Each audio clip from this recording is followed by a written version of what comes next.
Lok Sabha speaker को चिट्ठी लिखी है।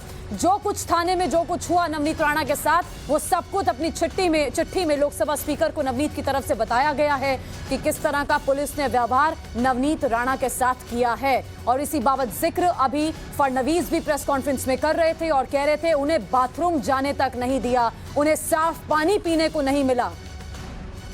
राजद्रोह का मुकदमा इन पर लगाया गया। इस समय न्यायिक हिरासत में है नवनीत राणा और रवि राणा दंपत्ति। और इस बीच ये जो आप मजमून देख रहे हैं, उसी चिट्ठी का मजमून है जो नवनीत राणा द्वारा लिखी गई है लोकसभा स्पीकर को।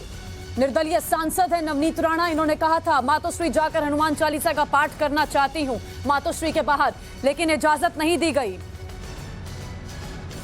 149 के तहत नोटिस जारी कर दिया गया कि अगर कानून व्यवस्था बिगड़ी तो उसके जिम्मेदार राणा दंपत्ति होगी।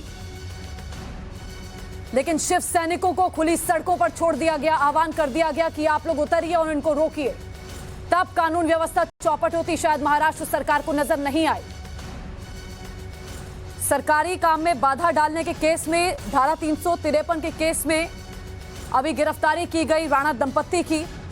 और अब इस बीच खबर यह है नवनीत राणा ने लोकसभा स्पीकर को चिट्ठी लिखी है कि मेरे साथ उद्धव पुलिस का, ठाकरे पुलिस का, महाराष्ट्र पुलिस का अमानवीय व्यवहार था।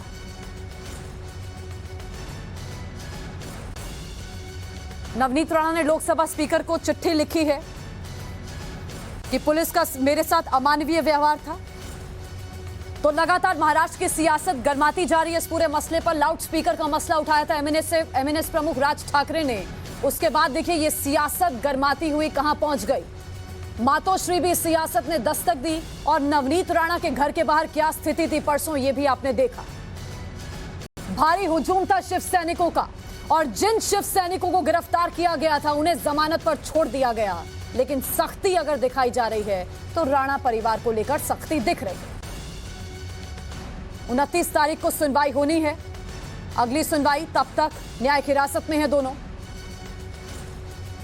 ये जो आप तस्वीर देख रहे हैं ये उसी चिट्ठी की, हम आपको उसी चिट्ठी का मजमून दिखा रहे हैं जो लोकसभा स्पीकर को नवनीत राणा की तरफ से लिखी गई।